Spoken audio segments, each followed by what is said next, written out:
I'm really worried about with the discourse of loneliness and you might as well go and smoke X many cigarettes a day. It's that bad for you. It's making people feel that their loneliness is something pathological, that their loneliness is something medicalized, and it's making that feeling and that experience individualized, which belies the fact that actually a lot of loneliness in the 21st century has huge structural drivers behind it. If you look at the way cities are designed, if you look at the way we live, if you look at the gig economy, if you look at the way we are fragmented, community bonds are being further broken down. So sometimes I wonder how we're not all incredibly lonely all the time, given the way we live.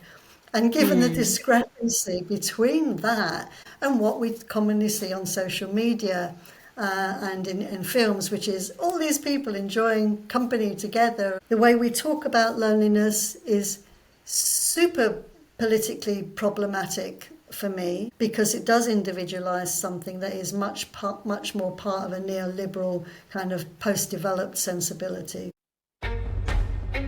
Welcome to Friends Between Worlds, a podcast for people who want to understand why the modern world feels so on edge and what we can do about it. This podcast helps you feel less alone and gain cutting-edge perspectives from some fascinating thinkers of our time. We offer companionship and insight. This is Friends Between Worlds. Please join us.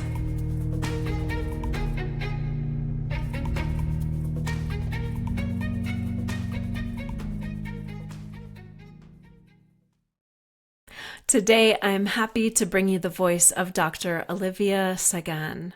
Olivia is the director for the Center of Applied Social Sciences at Queen Margaret University in Scotland. She's the author of many research publications, as well as Narratives of Art Practice and Mental Well-Being, Reparation and Connection. And she co-edited The Recovery Letters and What I Do to Get Through, and most recently, Narratives of Loneliness, Multidisciplinary Perspectives from the 21st Century. On the podcast, Olivia and I talk about loneliness, including structural or systemic drivers of loneliness in today's world. And Olivia describes how medicalizing loneliness can make us feel even more lonely. I'm struck that Olivia pointed to the importance of both cultivating community and learning to sit with ourselves and enjoy solitude when it comes to easing our loneliness. I found this conversation stirring and thought-provoking, and I really enjoyed hearing Olivia's perspective from her many years of research and practice. I hope you enjoy along with us. I am really delighted to have here today Dr. Olivia Sagan. Welcome, Olivia. Thank you so much for joining. Thank you. Thank you for inviting me, Christina. Happy to be here. Great. It's such a pleasure. So I want to start by inviting you to introduce yourself by describing a relationship that has shaped you and what you're exploring today. First question really unraveled me. It's really difficult. I was thinking about this. I've been thinking about this for a while. And when I think about relationships that have formed me, my mind immediately went either to my father or to my mother, or very much so to my daughter. And I thought, well, I can't just talk about those relationships in a short, condensed form. So I thought, what I'll do is I'll bring it to a relationship that has formed the me that I am now, this incarnation, if you like. And that relationship is the relationship I have with mountains, particularly since moving to Scotland.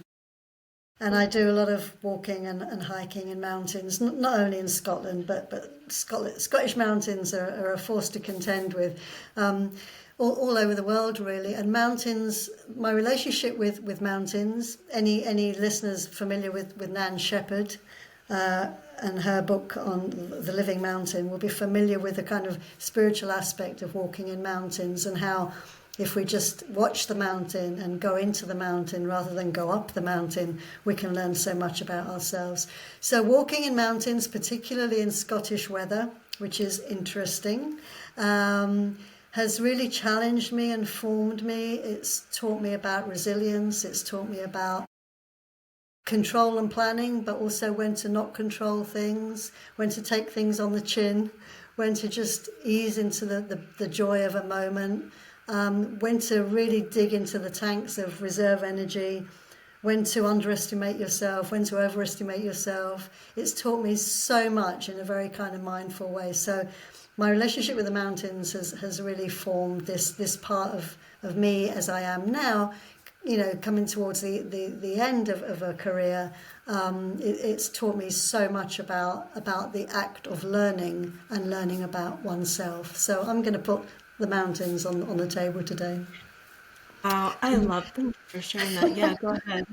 And you Yeah. also asked me to refer to what I'm going to be talking about today. I'm going to be talking, and hopefully in conversation with you, about loneliness. And that's all I'm going to say for now, before I really start going into this subject in detail. Right. Well, first, I want to thank you. When you named mountains, I got chills and I feel emotion, actually. Um, and I really feel that in my heart. I live in Colorado, so the mountains are very important here. Yeah, so you mentioned you've written about loneliness.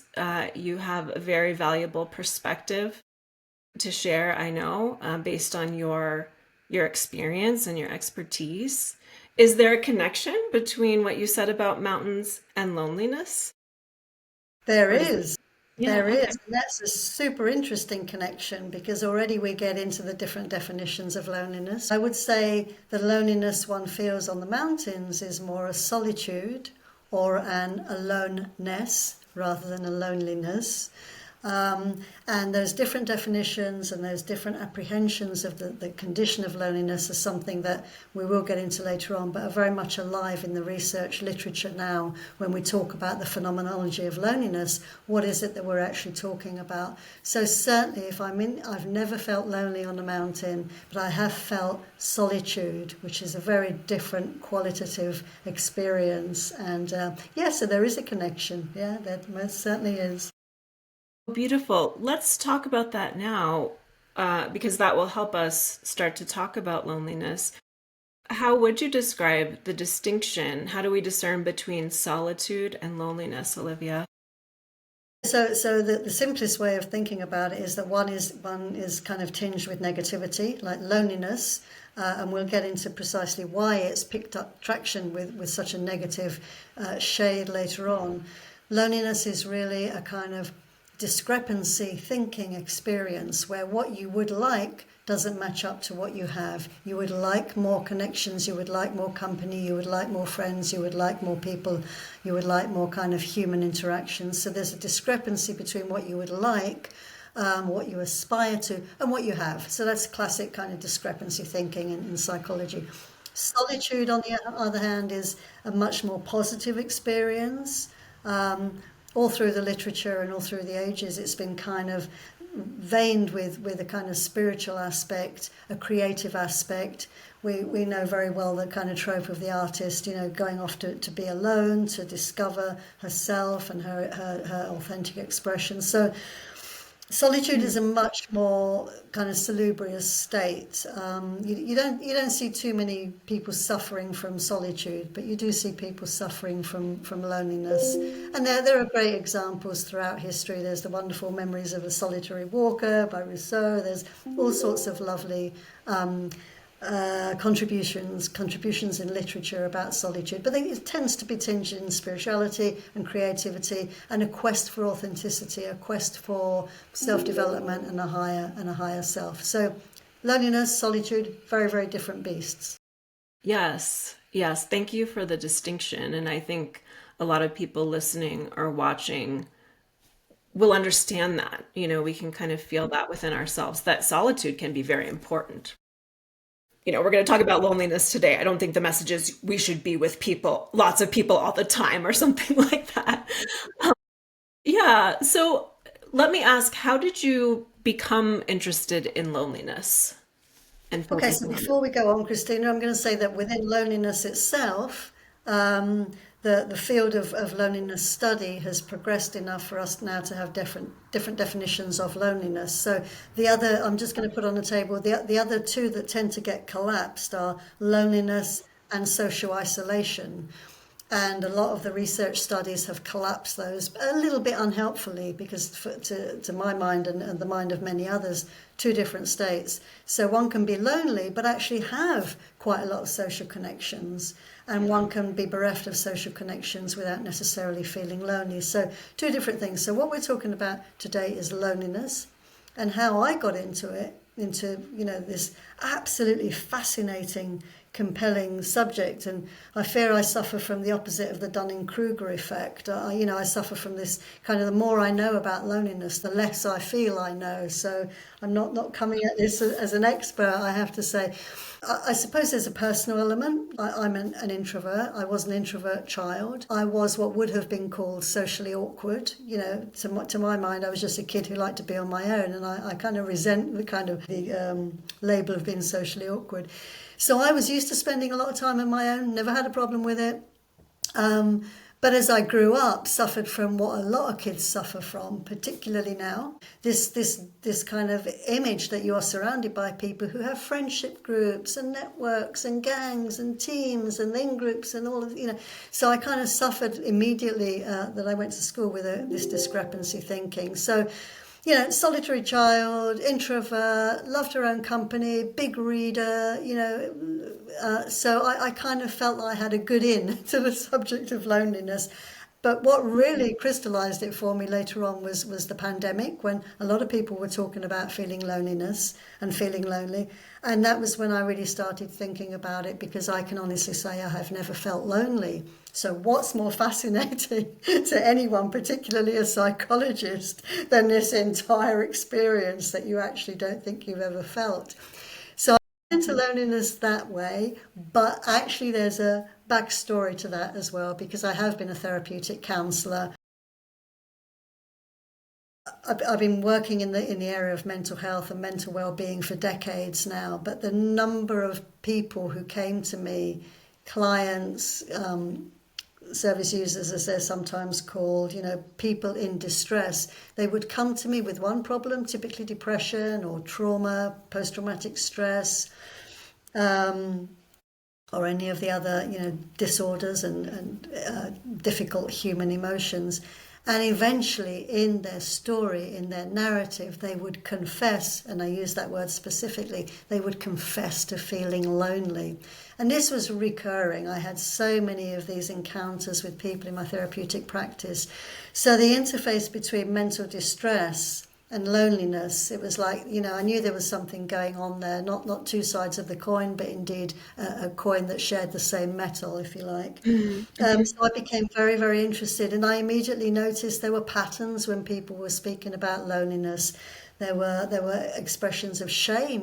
People are profoundly ashamed of feeling lonely, particularly in today's networked, hyper kind of connected team working days. It's almost the same as being a loser if you're lonely. So there was this feeling of shame, this kind of narrative. I've never told anyone this before, but I'm so lonely. And also a kind of self-loathing when people feel that they shouldn't feel loneliness because they have friends, they have family, they have kids and brothers and sisters and parents, and so they think, why do I feel lonely? I'm surrounded by people. I hate myself for feeling lonely.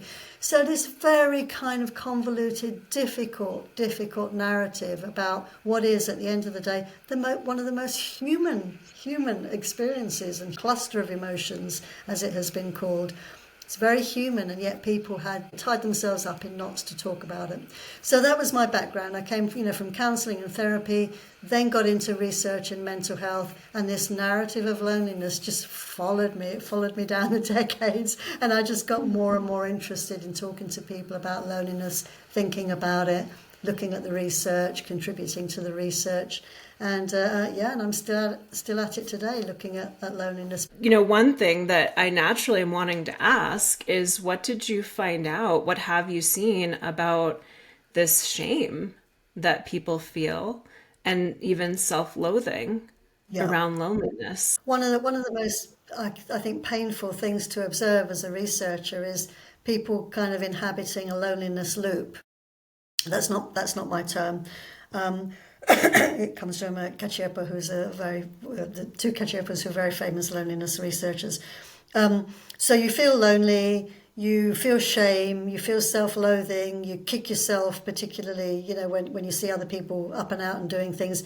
And that self-loathing and that shame makes you feel further loneliness and further kind of entrenched in your own kind of private echo chamber. So and that spawns further feelings of loneliness, further symptomatology, and you get into this terrible loneliness loop, which is very much a trademark of some of the people I've worked with.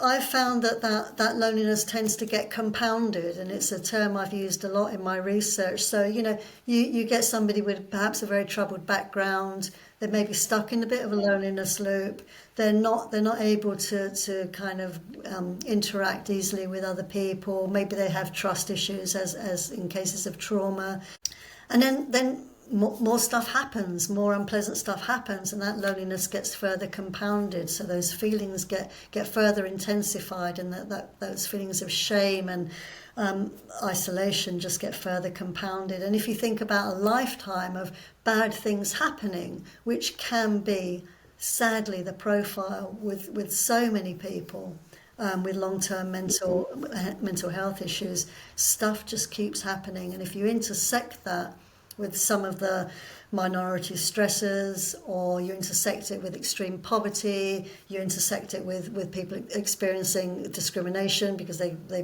belong to a group that is discriminated against. If you intersect it with any of the above, then you've got this compounding effect of more and more loneliness. This kind of epistemic injustice where people don't feel seen, they don't feel heard, they don't feel they have a voice. And I'm sure we'll get to this later as well when we talk about the work of, for instance, Hannah Arendt. We don't feel seen, we don't feel validated, we don't feel recognised in the eyes of another human being, and that really compounds loneliness. I did a study a couple of years ago with refugees up here in Scotland, and this sense that they weren't seen, they weren't catching people's eyes in the street, they weren't having a connection with their neighbour, and very often it just took these small human encounters, eye contact, a smile, a wave, somebody recognising you, using your name perhaps. Those small encounters could somehow help this sense of not being seen and being invisible, which was so detrimental to feelings of loneliness. So yes, there's a lot there. You've used this term. I want to make sure we unpack this. You talked about epistemic injustice. Yeah. I think you've been describing it like when you're describing people who have relocated and they don't feel like people are making eye contact or really seeing them there. Is that epistemic injustice? So to give people credit, so this is a term from Miranda Frick's work, which is really, really important. So epistemic injustice is the sense and the experience of not being heard and not being seen. So I've encountered it in people who experience extreme forms of discrimination and disempowerment, and perhaps they have mental distress and mental illness as well. And they have asked for help, and they have screamed, and they have cried, and they have gone to the authorities, and they've gone to the food bank, and they've gone to social services, and they've gone to the welfare support, and they've told their story many, many times, and they have not been heard, and they have not been helped. And that was a little bit of a pat example I've given. But, we do have to kind of grasp the internal world of somebody who perhaps from childhood has not had their voice heard, or been disbelieved, or been gaslighted. When you feel that you haven't been listened to and you haven't been heard, that's a kind of epistemic injustice. And it works the other way around. You may not trust anymore. The authorities haven't helped you. Food bankers run dry. You're on a waiting list for mental health support, and it's never coming. It's never forthcoming. You are losing trust the other way. You are losing trust in systems, in institutions, and I think we see a lot of that in neoliberal society, which we will get to, Yes. and particularly the kind of almost epidemic distrust that we have now in governments, in politicians, in institutions, and what that actually does to us, what that does to our democracies, and what that does to our thinking processes. We don't feel heard, but we also don't really trust the people who we think should be listening to us. And that kind of industrial scale epistemic injustice is a real problem.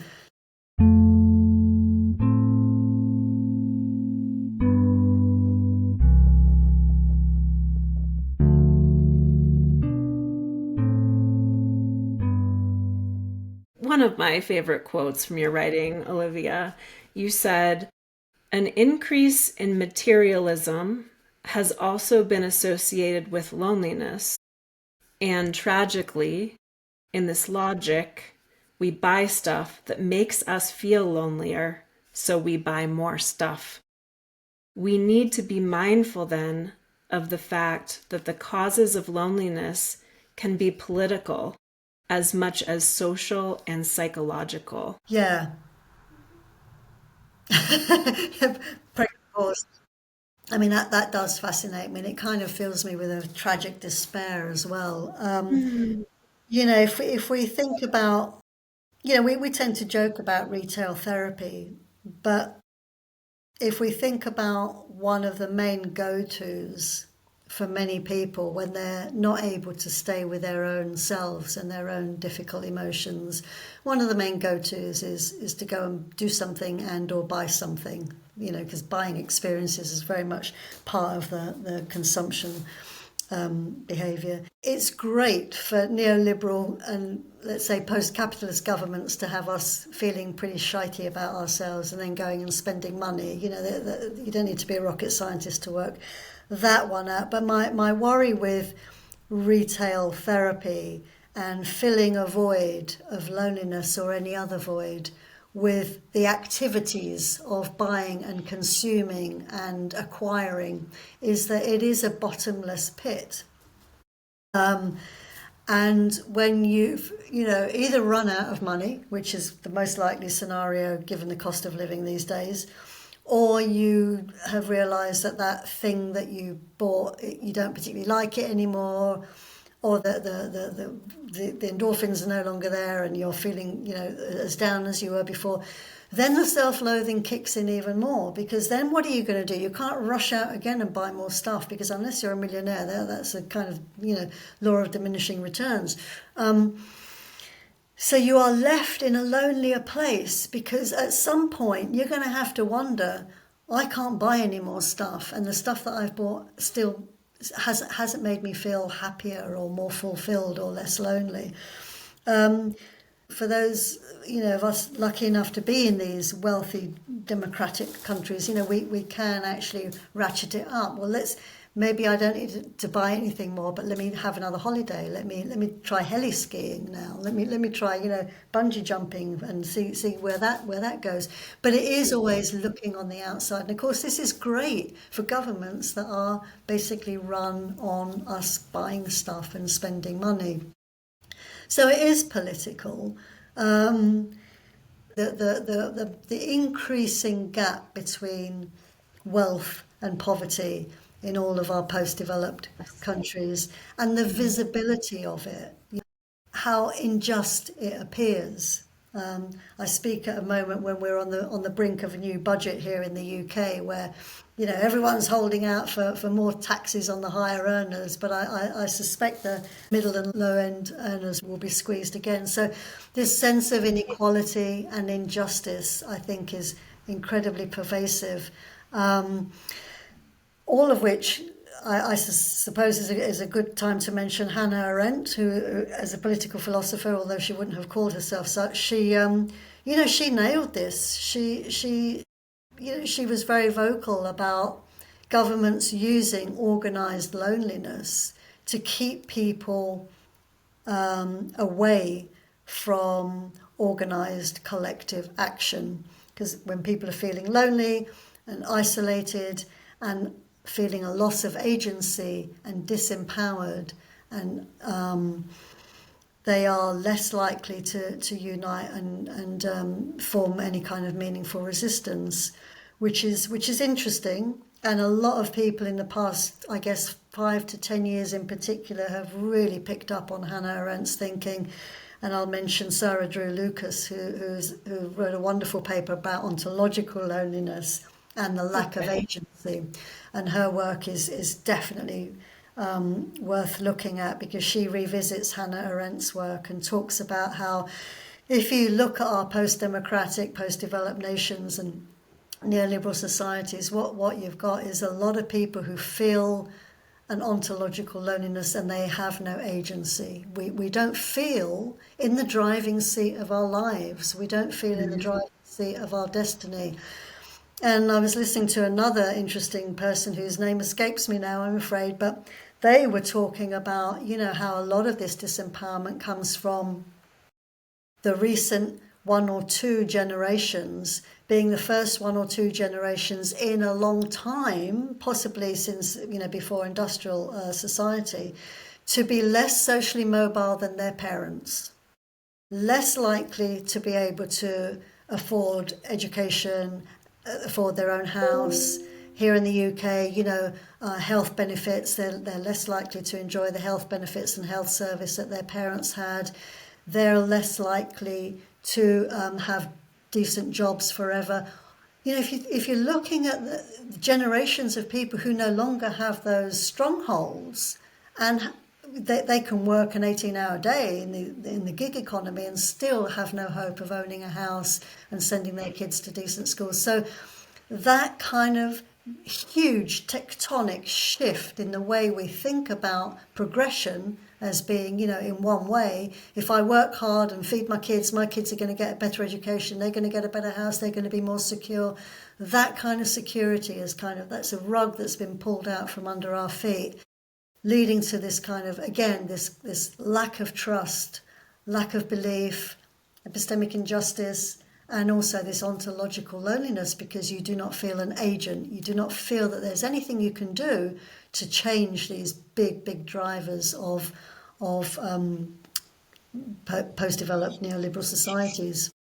Yeah.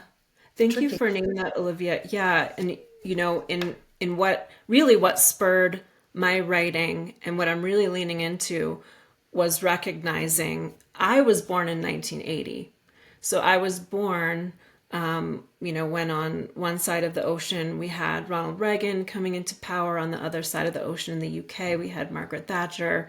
And Margaret Thatcher, if to study neoliberalism, she just gave us so many gems, and I think she meant well on the whole. I think she thought these were good ideas, but she told us that this is really about the heart and soul. We're changing the economic approach to change the heart and soul. And it was this shift toward the individual and individual responsibility and what. So when I recognized, I was born into this. This is the whole, milieu of my development. That fascinated me, and I wanted to dive in and understand more. And what I want to ask you is, what have you been observing in the younger generations? So millennials, we were born, kind of 1980, 1981 too, and then Gen Z, of course, the generation after the millennials who are coming into adulthood. They're younger adults now. What are you seeing? It's really interesting, because there's no one thing that I'm seeing, because this is not a homogeneous mass, But if I think about what I'm seeing in students, for example, the current university age, I see a lot of young people who actually have it much harder than I had it in terms of thinking about their future. So some of the shibboleths, as I just mentioned, have been taken away from them. They no longer really think about, am I ever going to own my own home?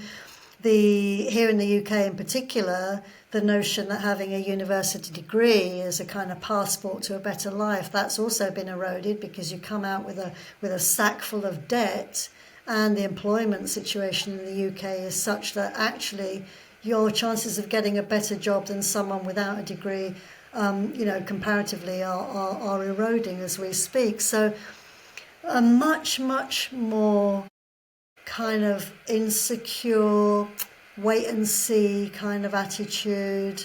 But I also see incredible resilience. Not to overuse that word, because it can, I have been told by one of my students that's a neoliberal term and it makes people think they should be strong when they're not, so, and I use it guardedly. But I see generations of toughies, and I think the two generations that we've just referred to get a bad rap, because they've got a lot on their plate. I think, as we've already reiterated, the labour situation is precarious.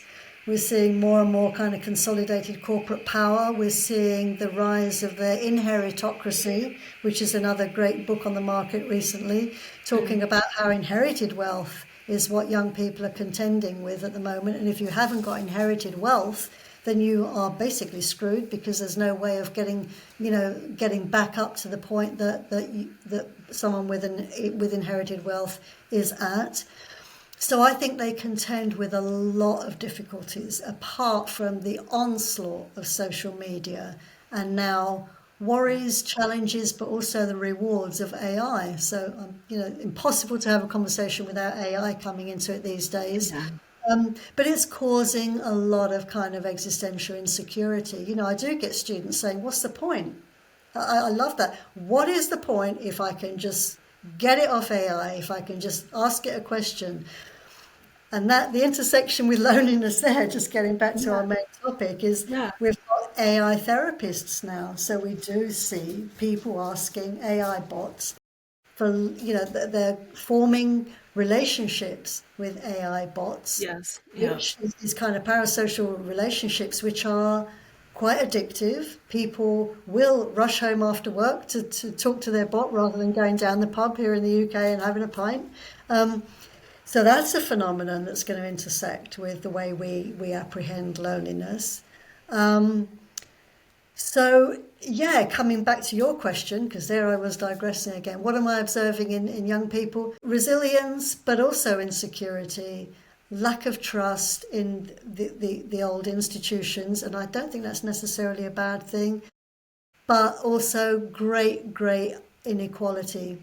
I was lucky enough to grow up in a time where, I was brought up, if you work hard, you'd make something of yourself. And I know that kind of sounds really idyllic, but the fact is that when I was a teenager, I could walk out the door any day of the week and get some kind of job, even if it was just serving coffees or in a bar or whatever. There were jobs to be had, and you could work hard. You could work 2-3 different jobs, but jobs are getting more and more scarce, and it's a difficult landscape out there. What I am seeing in young people, just to circle off this part of the conversation, is a really strong idea that old stuff isn't working anymore. They're concerned about the environment. They're concerned about how best to carve out a good life. And I did a research project recently talking to young people in rural Scotland about whether they would want to go into the rural industries or not. And, there were a lot of young people who were saying, you know what, I'm going to go for it. I'm going to move somewhere in a rural location, I'm going to work in conservation, or I'm going to do something that contributes to quality of life, even if it means I'm going to be poor, because quite frankly, moving to the big city, getting a degree is not a passport to being any less poor. So there is more of a notion of what a good life may consist of, which is music to my ears, because of course it's something that has been missing for the past X many decades in our rush for progress and our rush for kind of material self-fulfillment and achievement. So I'm hearing that. So yeah, I think these generations have got a lot on their plate, but you know what, they'll they'll sort it. I have infinite infinite faith in my students and other people much younger than me. Oh, thank you for sharing that, Olivia. And I'm already feeling a responsibility to those younger than me in a way. I see the state of the world and I'm concerned. And then to hear you look kindly upon these younger generations, I feel that you're seeing the younger generations. So I want to thank you for how that's landing in my experience. And a lot of pain is caused when the younger generations aren't seen, right? I feel like Gen Z, for example, has just been sacrificed to the internet and now AI, and it's like, Mhm. what are we Yeah, doing yeah, to our younger people? So yeah. your story is actually heartwarming to hear you speak about what you're seeing. Yeah. Yeah, and I think there may be better times ahead as well. You know, we're now learning through research of some of the actual evidence of the detrimental effect on social media and smartphones on very young children and their minds, and how it can lead to real kind of inability to interact and connect on a human level. So the research is, people like Haidt has done a lot of work. And we're now looking at schools in the UK and in the US that are banning smartphones, having less screen time. We're looking at some schools that have no screen time and only use screens for a learning tool rather than as part of everyday lessons. So I think tides are turning. And of course, there's the whole movement about nature and well-being and dirty play for children and more risky play. This lovely notion of the 20-minute neighbourhood we have in Scotland, I know in other countries as well. This notion that an ideal neighbourhood is where everything can be accessed by foot or bicycle or by bus within 20 minutes, all your services. So I think the tide is turning. What makes me despair and keeps me up at night is really, techno-feudalism, consolidated corporate power, those massive giants that really hold all of the reins and all of the power. And you in the US don't need a lecture from me on this. We've got enough to Maybe think we about. do, actually. Maybe we do. Maybe that's exactly what we need. These things do keep me up at night because Yeah. it is scary. The people with the real power are quite scary at the moment. I mean it when I say maybe we do need a lecture, because even the term neoliberalism, George Monbiot wrote this really powerful book that talks about neoliberalism as the invisible ideology, right? That we're not we're not aware. We don't see it. Once you see it, you kind of see it Normalized. everywhere. What's that? Yeah, it's normalized. It's completely normal. Yeah. It's as Yeah. though, to use Thatcher had this phrase, there is no alternative, that's been acronized to Tina. It's as though there is no alternative to neoliberalism. It's absolutely the order of things, and that's how we tend to think about it. Yeah, you're right. Yeah. Yeah. Yeah. And the great irony of this ideology of supposed ultimate freedom and, kind of personal liberation, that there's no alternative, right? That you cannot be free of it. You cannot be free of this freedom. And it starts to kind of, yeah, come collapse back on itself. So I think this is fascinating. The trick for us going forward in the 21st century in developed societies, because it's not for me to tell other societies how to live their lives, of course, the trick for us is to get back some of that community, to get back some of that human kindness, that care, that purpose, that notion, that feeling of a 20-minute neighbourhood. Even if we haven't got a 20-minute neighbourhood, let's try and create our own 20-minute neighbourhoods. Who do we know around us? So that's the trick. We have the choices, we have the freedoms. How can we reinvest that way of life with care and human kindness and compassion? That really is the trick for us now, I think. It's so important to see kind of the political dimension that can keep us away from each other. And then there are these Yes, simple things. yes. like Yes, investing yes. some time in the people around us. Yeah, And that's of thanks. course one of the real ironies of neoliberalism, because the discourse is all about individualism. You know, you achieving what you want to do, you getting to the front of the queue. You know, you have the power and the wherewithal to do this, that, and the other. And at the same time, you know, we're losing the we-ness, the we-ness in the wellness, if you like. This sense of, you know, group and being with other people. So yeah, there's a big payback there, I think.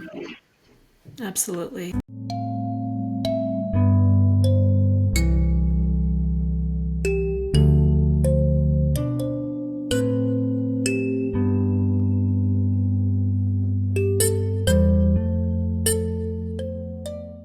The US Surgeon General declared loneliness as a public health crisis in 2023, shortly after the pandemic that you mentioned.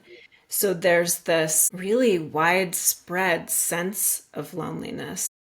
What would you say about that, Olivia? This kind of, it's almost like this baseline loneliness that Yeah. we're seeing now. Okay. So what you've touched on really is one of my real bugbears, which is the discourse of loneliness. So when you mention, I think it's Murphy's work, I think in the Surgeon General's work, he mentioned that loneliness is as bad for you as smoking 15 cigarettes a day, and everyone went, oh, you know. And in other places, it's been called an epidemic, you know, the epidemic of loneliness. It's been called a pandemic. It's been called a public health problem. It's been called a silent killer. You know, there is this kind of hysterical discourse of loneliness, which really, really worries me. Because it is a very human, normal emotion. There are times when we are lonely, right? But when you've got this backdrop of this hysteria, this hyperbole about how bad it is for you, it is not great for you to be always lonely.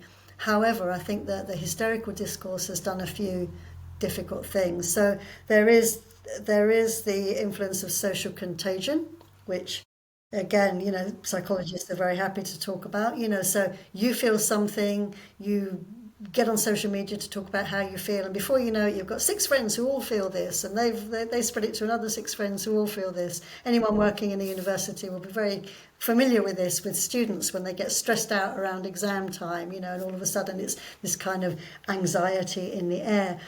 So I think with discourses, what I'm really worried about with the discourse of loneliness, and the, you know, you might as well go and smoke X many cigarettes a day, it's that bad for you, is that it's making people feel that their loneliness is something pathological, that their loneliness is something medicalized, because some of that language is very, very medicalizing, and it's making that feeling and that experience individualized, which belies the fact that actually a lot of loneliness in the 21st century has huge structural drivers behind it. If you look at the way cities are designed, if you look at the way we live, if you look at the gig economy, if you look at digital nomads and the way we live, if you look at the way we are fragmented, we move around at a rate like never before, whether we're asylum seekers and refugees, whether we're economic migrants, or whether we're the privileged people like you and I, who can just hop on a plane and go and live somewhere else. So we move around a lot. You'll be familiar with bowling alone, and that whole notion that institutions and communities are being broken down, the erosion of the church and kind of, you know, religious institutions, dissolution of the family, the traditional family, community bonds are being further broken down. People move around a lot. So sometimes I wonder how we're not all incredibly lonely all the time, given the way we live. And given the discrepancy between that kind of mobile, fleeting, fragmented existence, the discrepancy between that and what we commonly see on social media and in films, which is all these people enjoying company together, and, you know, these kind of circles of friends and all this kind of stuff. So that discrepancy is really dire. So the discourse worries me. The way we talk about loneliness is super politically problematic for me, because it does individualize something that is much more part of a neoliberal kind of post-developed sensibility. And of course, we're simply not talking about these huge populations of people.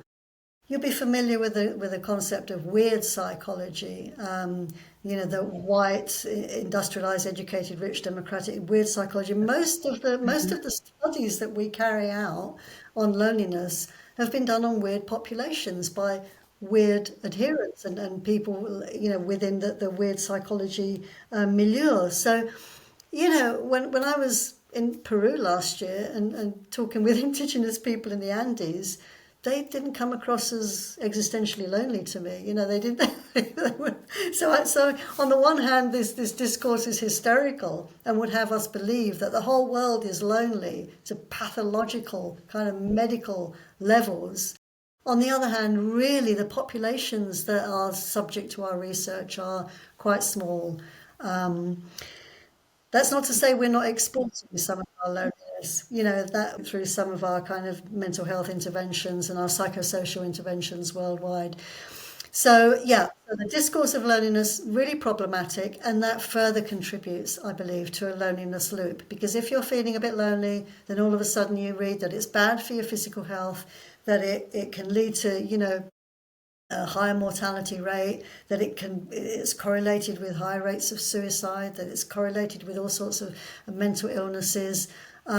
Physical and mental illnesses are exacerbated by loneliness. If you read that and you hear some of these messages, that's going to make you feel pretty damn lonely, just thinking about how lonely that might make someone feel. So the discourse of loneliness is problematic for sure, and that's why I kick back a little bit about the Surgeon General's message there. It's part of a whole genre of kind of hysteria about loneliness.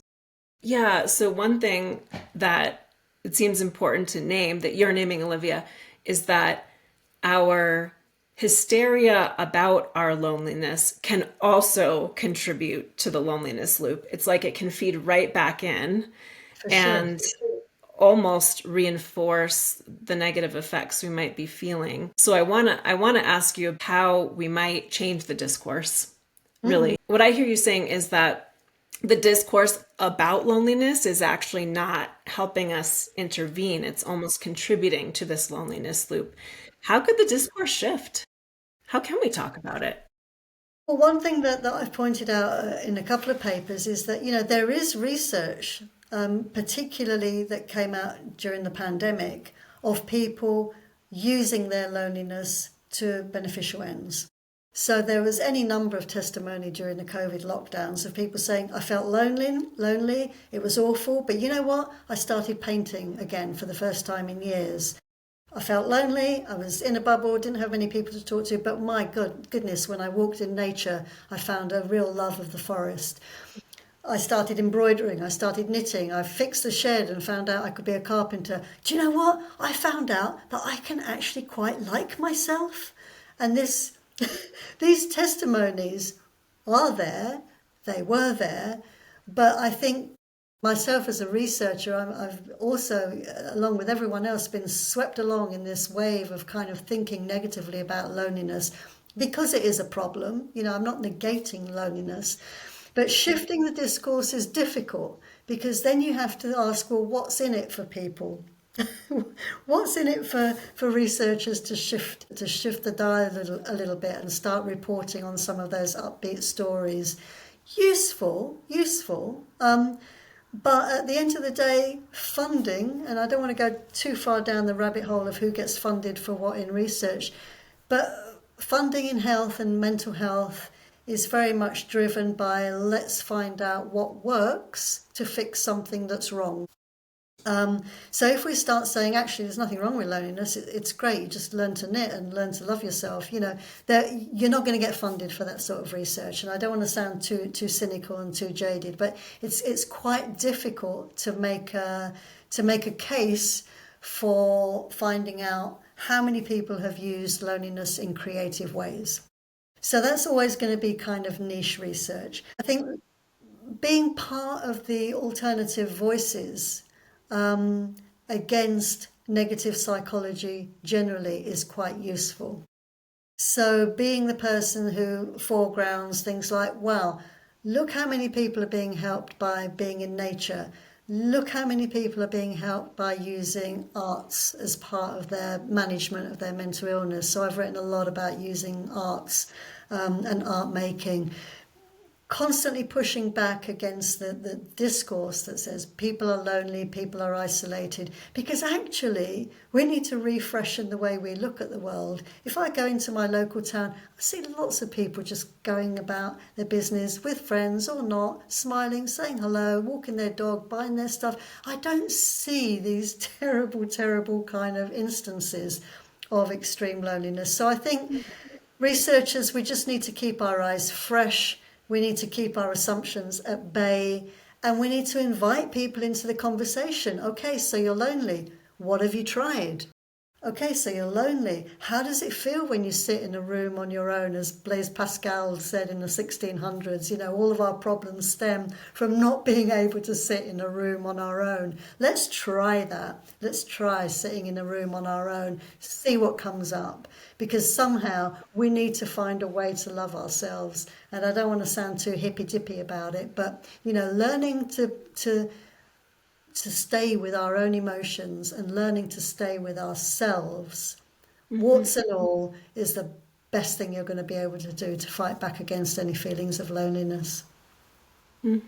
I just want to say again what you just said, the importance of learning to stay with our emotions, to be with ourselves, warts and all. This is something that I'm hearing recurrently. I love this. I love the direction this is going, because I think my instinct is like, well, how do we connect with each other?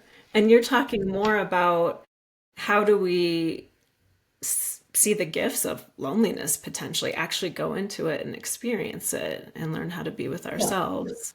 Yeah. I think there's an interesting sort of additional thing I'll say there, again referring back to simply the way we live now. We're not only kind of fragmented and mobile and all over the place, our attention is fragmented and mobile and all over the place. So I was listening to Neil Ferguson the other day, the great historian, talking about how we just don't read books anymore. We don't have the attention to read books, and I know many of my students will openly admit that they've never read a whole book. And I don't want to ever sound judgmental about this because they read other stuff, but the experience of staying long enough with a book is pretty unique. And it is tied to what we've just said about, giving ourselves time, ourselves attention, and feeding the inner world. But what I see is a lot of people, and myself included, we're all pretty much in the same population here, reaching out for experiences, for travel, for Netflix, for quick fixes, clickbait. We have this kind of outward motion the whole time to kind of collect from the outside to make us feel better, when really I would love find a way to flip that. Just have a look what's on the inside, all the goodies that are in there. But the problem is that when you first start looking in, you don't necessarily see goodies. You see a lot of difficult things. You see loneliness. You see a hankering for stuff that we don't have. You see a yearning for other things.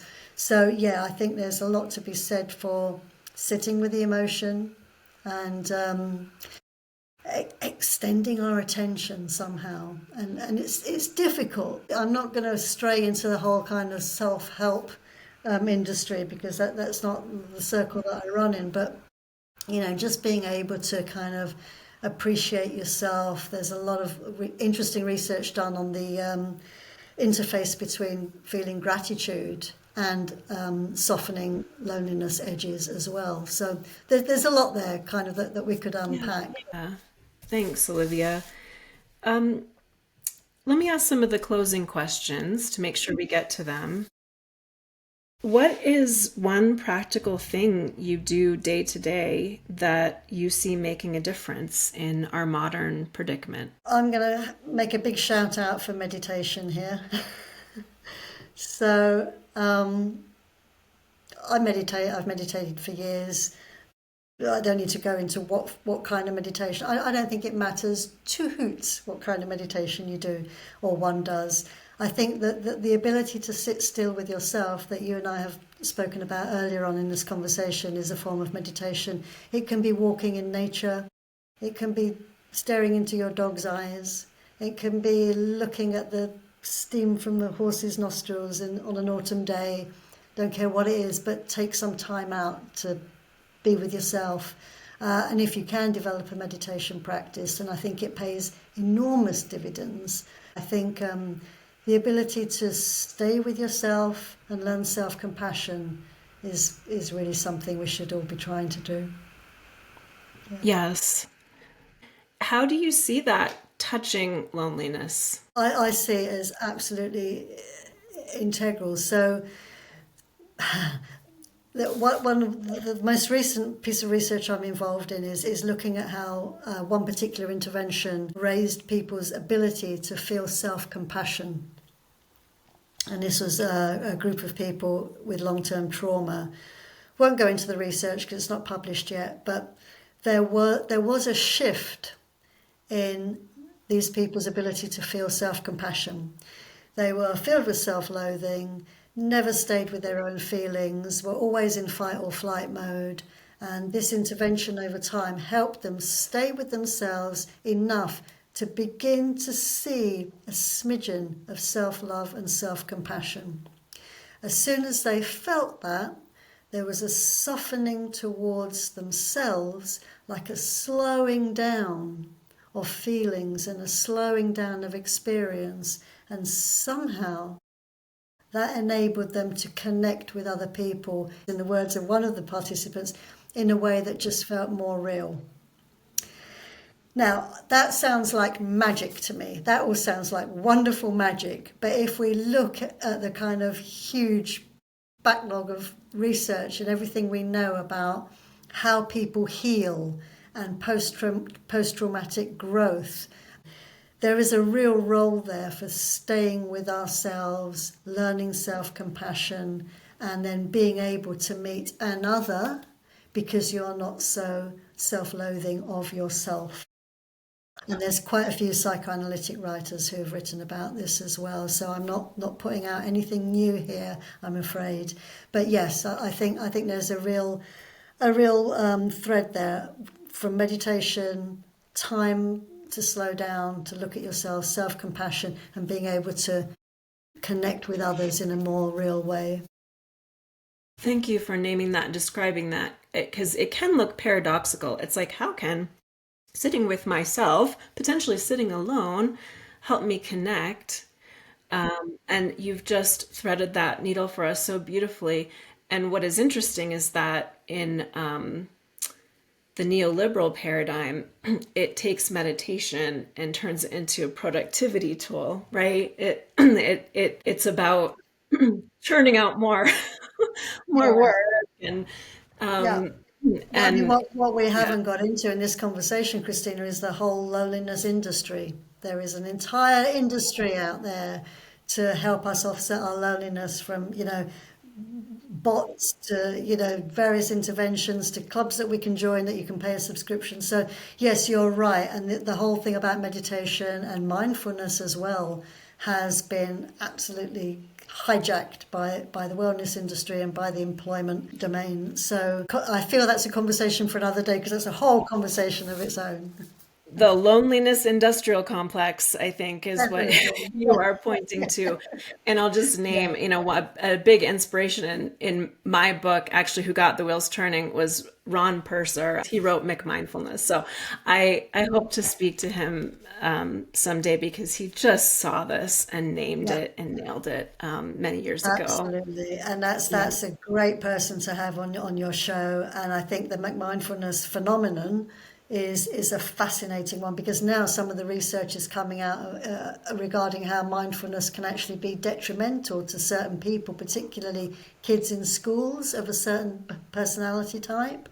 So that it's not just a neutral landing, it's actually quite a harmful landing in the wrong, apprehended in the wrong way. What I'm doing at the end of the podcast is kind of like a a modern day of telephone, or a very professional game of telephone, where I'm asking one person, what would you ask someone who has a really interesting perspective on the modern world?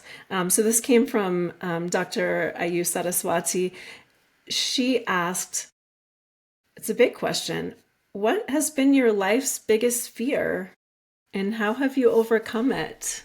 That's what Ayu asked. What would you say, Olivia? Just a small question, but It's such she a was so great great. question. It's such Yeah. a great question. I'm gonna trot out the biggest cliche you're gonna hear in a long time. Literally fear itself. And I'll give you some examples. So I have a wonderful tray from a French gallery that my son-in-law bought me, and it says, "Fear eats the soul." Sounds better in French, but I won't embarrass myself. So if we think about fear eating the soul, I've had many experiences in my life where fear has actually eaten my soul. I'm not going to get too up close and personal about those instances, but I've seen how fear eats your soul, damages you, and it is the fear. So, great cliche, but yeah, I am fear of fear has been quite important to me, and I think it's actually led me to a lot of rational thought, a lot of being able to be in difficult situations without catastrophizing, just keeping, the mind kind of calm, dialing things down, and not becoming afraid, because fear is a numbing, awful feeling, and it does take away agency, which is another one of my fears. So yeah, fear of fear would be my response to that. Absolutely. Thank you, Olivia. So, without knowing who my next guest will be, what is a question you would ask someone who has a cutting edge perspective on the modern world? This is a question I think everyone should answer. So Einstein, let's bring someone else into the conversation.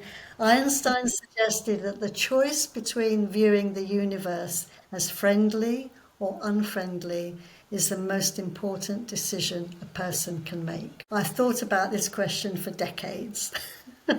So what does it mean when we think that the universe is basically unfriendly? And what does it lead to if we think the universe is basically friendly? And that crisscrosses so many disciplines, from psychology to psychoanalysis to political science to, you name it. So I would like to ask your next guest to think about whether they think the universe is a friendly place or an unfriendly place, and what impact that has had on them. Thank you for that beautiful question. I look forward to asking it. Yeah. What's a group or cause that more people should know about? I'm going to go for anything in conservation. And I'm not going to pick out one. I don't care if it's a small group of 5 people protecting rare spiders. I don't care if it's polar bears. I don't care if it's red squirrels. I don't care if it's a type of snake or a type of tree. Anything that protects this planet. Because if we put some power and love behind that kind of movement and that protection, we are going to end up saving ourselves, because obviously we're part of all of those living organisms and the chains and the ecology involved.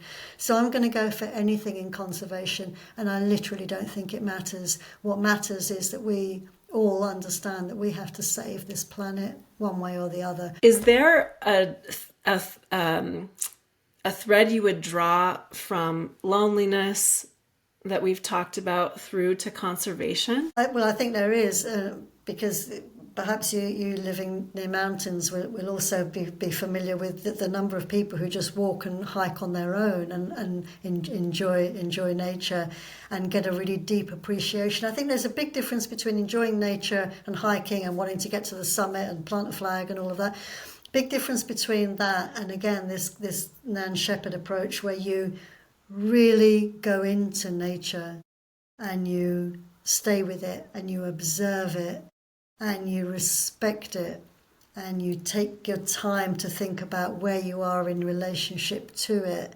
I challenge anyone to have those immersive experiences, probably prolonged and repeated. Challenge anyone to have those experiences and still feel lonely. because I just don't think you do. I think loneliness goes out of the window because you are so connected. If you really have that approach to being in the wilderness or in a natural environment, I just don't think you can feel lonely, because you will get a sense, you'll get a glimpse of how we are all connected. And by all, I don't just mean people, I mean all organisms and the planet. Yes. It's one big organism. And I don't know how you can feel lonely in the midst of that. Powerful. Thank you for saying that. How would you like people to connect with your work, with you? I'm easy to find. Olivia Sagan on Google will take you straight to my university, Queen Margaret University, and you can connect with me through there via email probably, but also on any of the other platforms.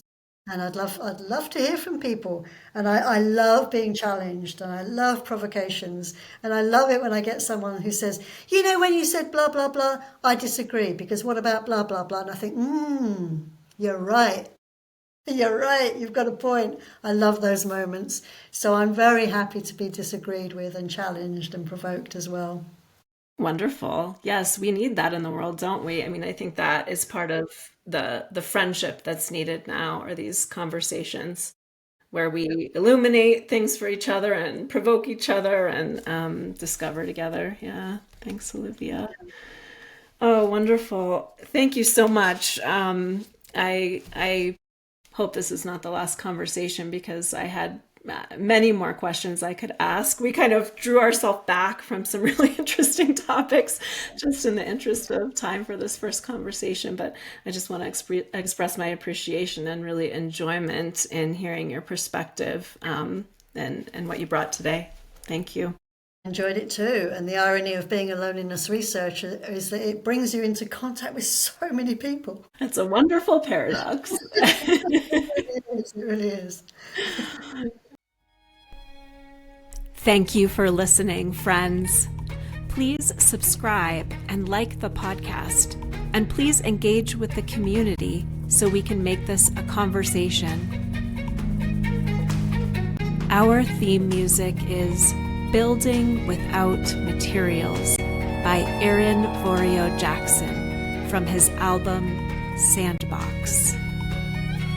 Our cover art is by Yvonne Blanco. I am your host, Christina Congleton.